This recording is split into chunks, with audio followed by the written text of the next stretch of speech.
Okay, so absolutely pissed off at the moment. Typical technology failing on me. That's typical. 28 days. Consistency, consistency, consistency. 28 days, 28 videos every single fucking day.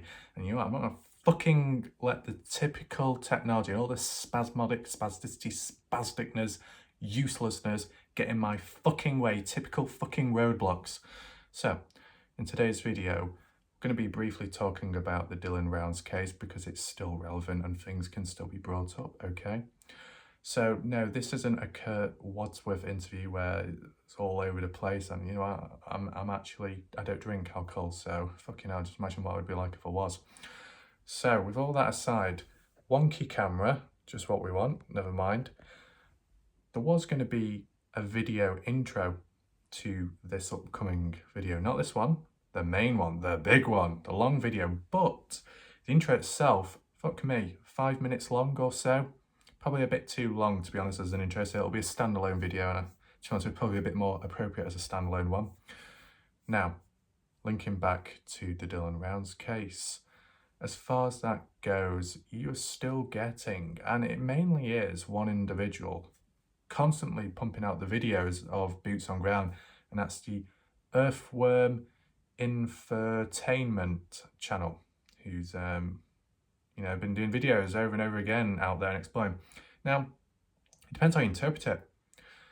That channel is a very good example of consistency and searching for clues and a higher chance of actually finding something because of doing it quite regularly, covering a fair bit of ground and distance, all good. But also, on the contrasting side, a perfect example of somebody who keeps exploring and going out there despite what family and the law enforcement has said about, you know, general public shouldn't be searching anymore because of the case and it's underway by the police. So I guess you can interpret two different ways. You can leave a comment down below. What do you think? And yeah, here we go. We don't need humans trying to misinterpret language used. As I said, I am very specific at times with certain language used, okay? You know, I look at it from both sides, and someone like this individual, the Earthworm channel, it's good what they're doing, Boots on Ground, and, you know, it can lead to solving something, finding clues, because all it takes is an individual just to be walking around, accidentally stumbles across a bit of evidence or finds some kind of remains or bones, anything, and it's like, wow, there we go, case closed, or a lead within the case leading to it being solved eventually, you know what I'm saying? But it just doesn't make sense at the same time, because it's like, how can they keep on doing it when it's been clearly said you shouldn't be out there? Unless it's because people are searching a bit, you know, further afar, not directly on the farmland, at Dylan's barn or his trailer, maybe that's taped off. I don't know if police are actually within the area 24/7. Feel free to let me know. I wouldn't know, obviously, because I don't live there and I'm not in the area. But whilst they do say the whole police investigation is still ongoing, whilst they're finding things and there have been developments, it's interesting to think, but are the police there 24/7? Is just some kind of like forensics team? Are the cabins set up and do they stay there overnight, or is it just quiet and they just come and go here and there? Or is it actually closed off? I'd be interested to know. If it was all closed off and there was a big police presence, then it's like, well, maybe these other searchers, general public and YouTubers must be going elsewhere, trying to avoid detection, avoid being arrested or told to move off. You know what I'm saying? So there's always that. Very random. Is it really relevant? Not really, but I'll just mention it anyway. In terms of the thumbnails on YouTube, do you know when it comes to the Dylan Rounds one?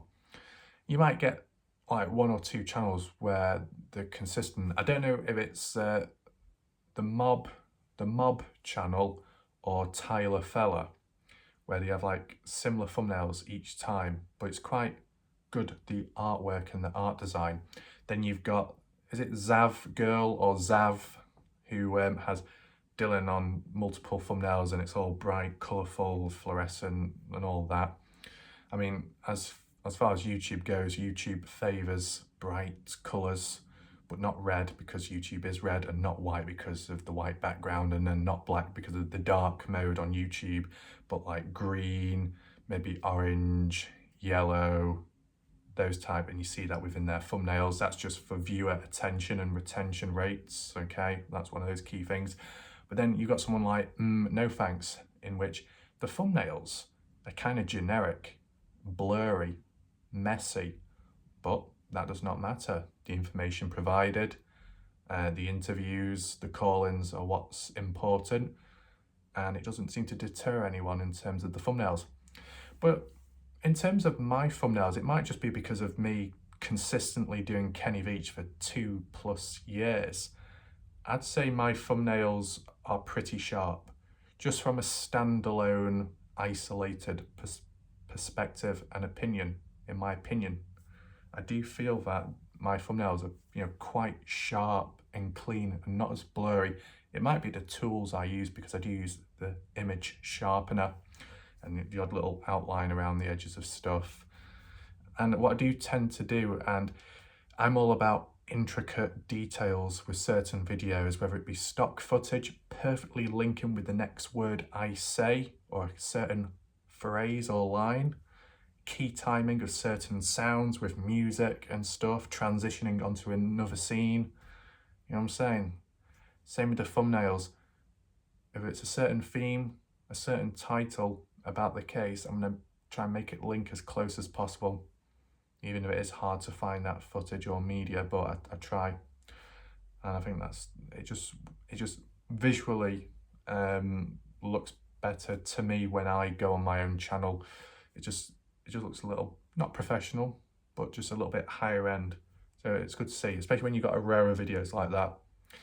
So yeah, that's just a brief little point, and that can apply to really any video, but when it comes to the mystery ones, certain style that goes with it hand in hand.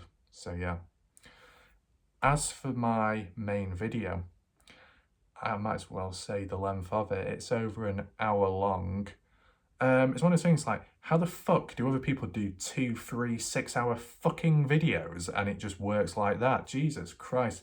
Now, and they do it like every single day, and it takes me 2, 4 hours just to upload one fucking video. Absolute joke and piss take. But you know what? This is the thing, what will happen. Just like with gaming, humans will come out with that typical response of, oh, maybe you're doing something wrong. Oh, have you tried uninstalling it? Oh, have you tried turning it back on? Oh, have you tried refreshing this? Have you tried this? Have you tried that? It's like, it's all useless advice. Or they'll come out the line, oh, it's not me, it's you. Oh no, it's your connection. It's your Wi-Fi. Oh, it's that iPhone. Fuck off, just shut the fuck up. Doesn't help whatsoever. You know what I'm saying? And I do remember once when I did summarise all the points, all the typical lines everyone would say to me, to someone else, and then someone else said, oh, you're so narcissistic. I'm thinking, I'm not narcissistic, I'm just a time-efficient person when it comes to certain stuff at certain times, and clearly you're not. Fuck off. You know what I'm saying? That's the shit that goes on. But in terms of my next video, an hour long, and it is quite deep, okay? And not just that, there are some critical points mentioned. They could be debunked along the way, fair enough, that's fine. But from an overt observation, critical points, and hopefully people stick around to hear them. And if not, or people forget about them, or if some people are impetuous, I can do a future video summarising those key points. Either way, if they're not debunked, okay? So I think that summarises it. As said, still ongoing the case. Jim still in prison, or held in custody at least. Chase seems to be freed of charges, but don't know about the gun ones, with being a felon and owning firearms. That could still be a charge. So there's that. And yeah, boots on ground. It's necessary, end of the day, because they might find something the police don't.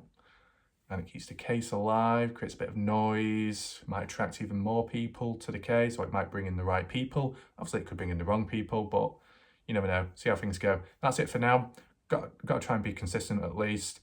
Some people might say, well, here and there, it doesn't matter. Well, it does fucking matter.